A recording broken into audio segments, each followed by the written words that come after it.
O que diz Marcos 15?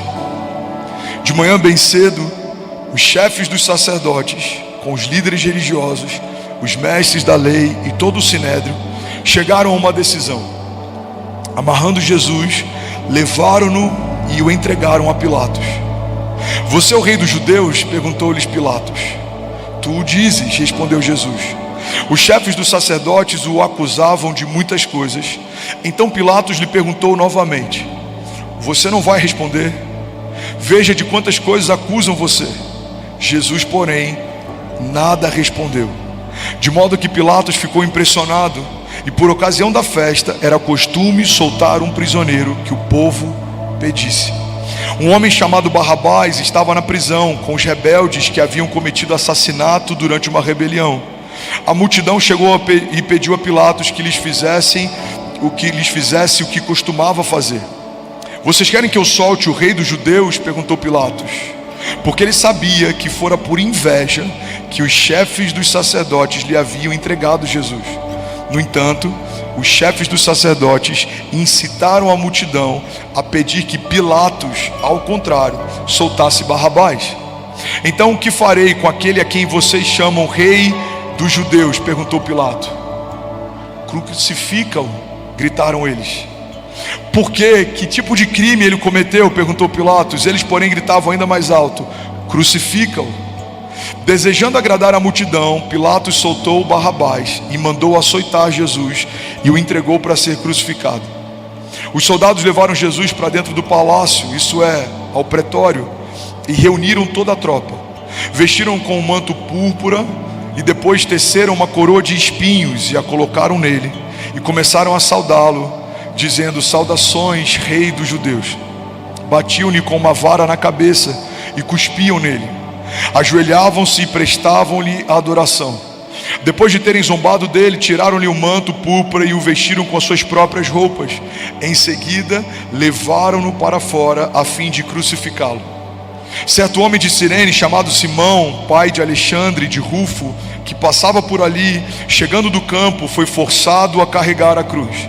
Levaram Jesus ao lugar chamado Gólgota, que quer dizer lugar da caveira, e deram-lhe vinho misturado com mirra, mas ele não bebeu.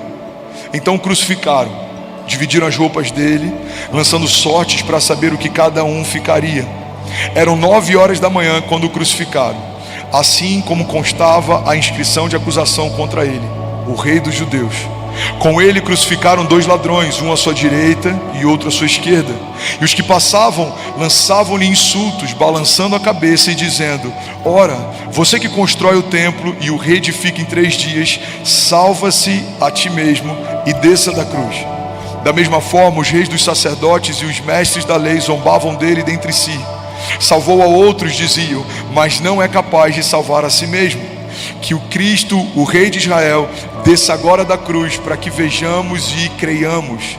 Os que foram crucificados com ele também o insultavam. Do meio-dia até as 3 horas da tarde, houve trevas sobre toda a terra. Por volta das 3 horas da tarde, Jesus bradou em alta voz: Eloi, Eloi, lema sabachthani, que significa: meu Deus, por que me desamparaste? Quando alguns dos que estavam por perto ouviram isso, disseram: ouçam, ele está chamando por Elias. Um deles então correu e embebeu uma esponja em vinagre e colocou na ponta de uma vara e a deu a Jesus para que bebesse, dizendo: deixe-no, vejamos se Elias vem tirá-lo daí.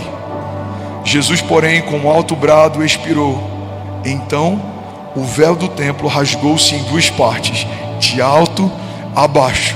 E quando o centurião que estava à frente de Jesus ouviu o seu brado e viu como ele morreu, ele disse: verdadeiramente este homem era o Filho de Deus. Você pode dizer glória a Deus por isso?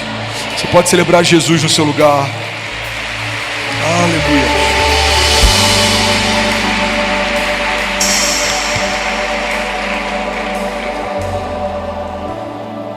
A gente tem 3 cenários aqui e eu quero falar sobre o primeiro deles. O primeiro é a sexta-feira da paixão. É o dia em que Jesus é crucificado. É o dia em que ele leva sobre si os meus pecados e os seus. É o dia em que ele recebe sobre si a minha sentença e a sua. O que acontece na crucificação nada mais é do que o milagre da substituição. O puro foi feito impuro, o abençoado foi feito maldito, o livre foi feito escravo. O Criador recebeu o pecado da sua criação. Eu preciso compartilhar isso quase que de forma didática, porque muitas vezes a gente acredita e ouve sobre a ressurreição e sobre a crucificação, mas não entende o porquê precisava ser feito da forma que foi. Quando Jesus ele está prestes a ser entregue, existe um momento na história que é muito simbólico. A Bíblia diz que Jesus ele é tomado de uma angústia mortal. Ele vive o que, segundo os médicos, é o maior nível de estresse que o corpo humano consegue suportar antes do sistema nervoso desligar. Jesus transpira sangue, tem sangue saindo dos seus poros. Jesus está no jardim e ele faz um pedido para o Pai. Ele fala: Pai, se possível for, afasta de mim esse cálice, todavia seja feita a sua vontade e não a minha. Jesus está diante de um cálice, e muita gente acha que o temor de Jesus está ligado à dor que ele vai enfrentar, à vergonha que ele vai enfrentar. Só que tempos depois a gente vê outros discípulos sendo crucificados também, alguns de cabeça para baixo, outros numa cruz em formato de X. Discípulos foram decapitados, alguns foram apedrejados. Então não dá para a gente acreditar que Jesus tem um temor maior do que os discípulos que foram mortos, inspirados por ele. Aquele cálice, irmão, não representava dor, aquele cálice representava separação. João diz que no princípio ele era o verbo estava com Deus, o verbo era Deus, e todas as coisas foram feitas por meio dele, e sem ele nada do que foi feito se fez. Jesus estava no princípio da criação, Jesus estava em Gênesis. O haja de Deus no princípio não foi para estabelecer a luz do sol, porque quando Deus diz haja luz, a Bíblia diz que no primeiro momento houve luz que dissipou as trevas, mas a Bíblia diz que dias depois, quando Deus estabelece o sol, a luz, os luminares, houve separação entre o dia e a noite. A luz que invade a terra no primeiro momento não era a luz do sol, era Jesus, a luz dos homens. O haja de Deus convida o Filho para a criação desde o princípio.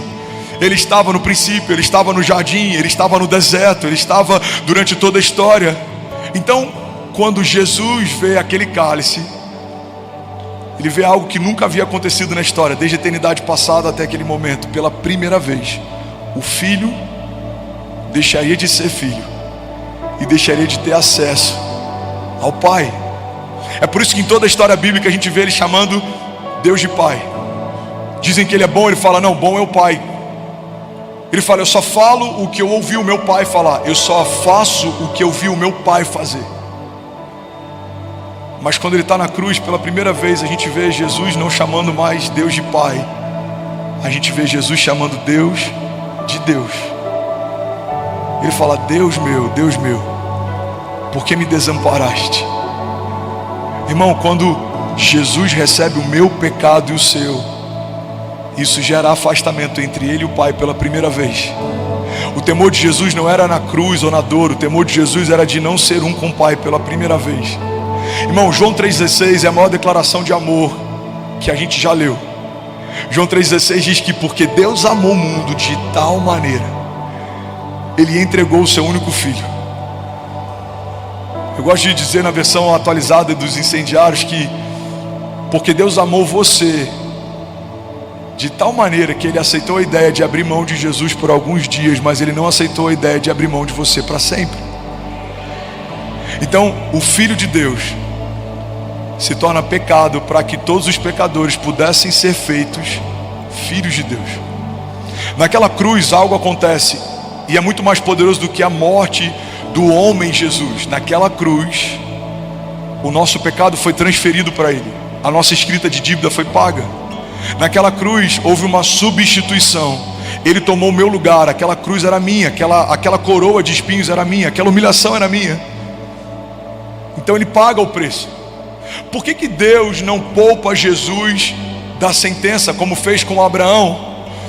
A gente vê Abraão recebendo de Deus um pedido: Abraão, me dá o seu único filho, aquele a quem você ama. Já é um simbolismo que aponta para aquilo que vai acontecer com o único filho de Deus, aquele a quem Deus ama. Abraão então pega o seu filho, leva como sacrifício, e quando chega próximo de sacrificar, Deus fala: basta, não precisa. Eu já vi que eu tenho o seu coração. Mas com Jesus isso não acontece. A Bíblia não diz que Jesus está crucificado e próximo de morrer, Jesus o remove da cruz. Por que isso acontece? Porque em Abraão o coração dele estava sendo testado, mas o coração de Deus não estava sendo testado em Jesus. Jesus não foi colocado numa cruz para testar o coração do Pai. Jesus foi colocado numa cruz para morrer. E por que, pastor, que Jesus precisava morrer? Porque só há redenção quando o velho morre, só há o novo de Deus quando aquilo que não é de Deus é subjugado. Irmão, quando o pecado da criação é colocado sobre Jesus e ele morre na condição de pecador, o nosso pecado morre junto com ele, a nossa sentença é levada junto com ele. Mas quando ele ressuscita dos mortos, ele ressuscita completamente redimido, ele ressuscita completamente restaurado, glorificado. Então entenda, não traga para si uma sentença que Jesus já levou sobre ele. Tem muita gente que toma posse dos seus problemas e crises, das suas doenças e enfermidades. O meu câncer, o meu problema, o meu divórcio, o meu medo, a minha síndrome. Irmão, não tome posse de algo que Deus já se apossou. Ele já recebeu sobre si, segundo Isaías 53, as nossas doenças e enfermidades, e o castigo que nos trouxe a paz estava sobre ele, e pelas suas pisaduras nós fomos sarados. Alguém pode declarar isso comigo? Levante suas mãos, diga: eu creio que naquela cruz a minha sentença de dívida, o meu pecado, o meu jugo, o meu juízo, diga, foram liberados sobre Jesus, e pelas pisaduras dele nós fomos sarados. Diga: eu fui feito bendito, sarado, justificado. Eu fui feito justiça de Deus, herdeiro de Deus. Eu sou guardado por Deus. Diga: porque aquele que era abençoado foi feito maldito, aquele que era herdeiro foi destituído da herança, aquele que era saudável foi feito doente. Mas ao terceiro dia, diga, Deus o chamou de volta da morte, e ele foi restituído. Diga: ele é tudo em todos, e tudo que eu preciso ele carrega. Diga: ele é o princípio e o fim, ele é o alfa e o ômega, ele é o leão da tribo de Judá, ele é o autor e consumador da nossa fé, ele é o primeiro dentre os mortos. Ele era o unigênito de Deus, mas se tornou primogênito, primeiro de muitos irmãos. Ele é aquele que me sustenta, ele é quem me guarda, ele é o nosso único intercessor, ele é o caminho, a verdade e a vida, e ninguém vai ao Pai se não for através dele. Ele está assentado à direita do Pai, e ele governa de geração em geração. Ele é perfeito, nele não há falta. Quando ele chega em algum lugar, algo sobrenatural acontece. A glória dele está sobre toda a terra. Nós cremos que ele ressuscitou dos mortos ao terceiro dia, e por isso nós cremos que ao mergulhar nas águas do batismo nós ressuscitaremos também. Fomos redimidos, encontrados, lavados, salvos, justificados. Não há condenação para aqueles que estão em Cristo Jesus. Fomos feitos santos, inculpáveis e livres de qualquer acusação. Por isso, irmão, quando o inferno tentar lembrar você quem você era, quando o inferno tentar trazer para a tua memória o teu passado, você vai falar: não lembra do meu passado, porque eu não estou mais lá. Não tente me encontrar no tempo passado, porque eu não estou mais lá. Deus está fazendo uma coisa nova. Se alguém crê nisso, você pode, pelo amor de Deus, dar um brado de liberdade no seu lugar. Aleluia, aleluia. Levante suas mãos, eu quero ler a palavra com você, eu quero declarar sobre você. Levante suas mãos. Colossenses 1:21 diz: antes vocês estavam separados de Deus, e nas suas mentes eram inimigos por causa do mau procedimento de vocês, mas agora ele os reconciliou pelo corpo físico de Jesus mediante a morte, para apresentá-los diante dele santos, inculpáveis e livres de qualquer acusação. Alguém pode celebrar Jesus? Colossenses 2:13 diz: porque ele nos perdoou todas as transgressões e cancelou a escrita de dívida que consistia em ordenanças que nos eram contrárias. Ele a removeu pregando na cruz, e tendo despojado poderes e autoridades, fez deles um espetáculo público, triunfando sobre eles na cruz do Calvário. Gálatas 3:13 diz: Cristo nos redimiu da maldição da lei, quando se tornou maldição no nosso lugar, pois está escrito: maldito é todo aquele que for pendurado sobre um madeiro. Romanos 5:8 diz: mas Deus prova o seu amor para conosco, em que Cristo morreu por nós, sendo nós ainda pecadores, mas logo muito mais agora, tendo sido justificados pelo seu sangue, seremos por ele salvos da ira de Deus. Colossenses 1,13 diz: o qual nos tirou das potestades das trevas e nos transportou para o reino do Filho do seu amor, em quem nós temos a redenção pelo seu sangue, a saber, a remissão de todos os nossos pecados. Efésios 2,8 diz: porque pela graça sois salvos mediante a fé, e isso não vem de vós, é dom de Deus, não vem das obras, para que ninguém se glorie diante dele. 1 Pedro 2,24, levante suas mãos, a palavra diz assim: levando ele mesmo no seu corpo os nossos pecados sobre o madeiro, para que mortos para os pecados pudéssemos viver para a justiça, e pelas pisaduras de Jesus nós fomos sarados. Alguém pode dar um brado de liberdade aqui nessa manhã? Tudo bom?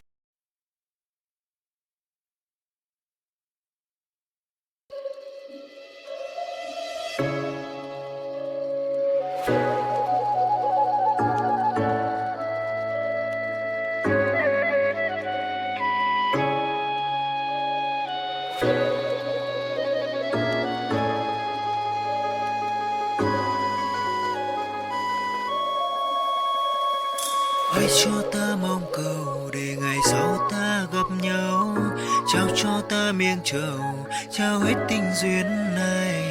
Lang thang không bên đời, một ngày mưa sông vội rơi. Ta như con thuyền đang chơi vơi, buông lơi một chút nữa vời, rồi sương rơi nơi làn đời. Trong đêm nay mờ mây khói, chìm vào một giấc chiêm bao, mệt không say bằng câu đưa tình, gạt từng giọt nước mắt hối hẹn. Hoài chờ người đứng bên hiên ngao, từng nghe mây hồn ta ngát, tan mê man vào chốn này. Em như mây vội trôi mát, kề tắm cát ta vẫn còn đây. Trong nhân gian nhìn ai thấu, mong sao duyên mình không cạn, mang theo bao điều lưu luyến.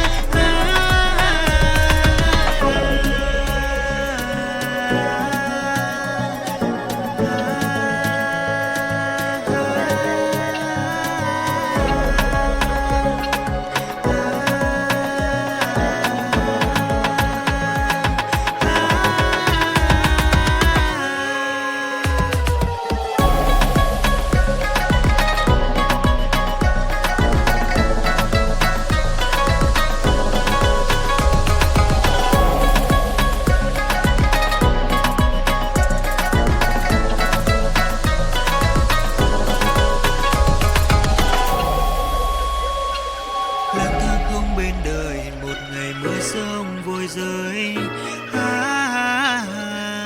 Ta như con thuyền đang chơi vơi, buông lơi một chút nữa vời, giọt sương rơi nơi làn đời.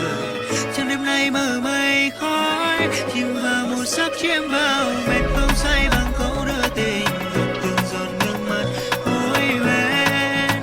Hoài chờ người đứng bên hiên ngao, từng nghe mây hồn ta ngát, tan mê man vào chốn này. Em như mây vội trôi mát, kề tắm cát ta vẫn còn đây. Trong nhân gian nhìn ai thấu, mong sao duyên mình không cạn, mang theo bao điều lưu luyến.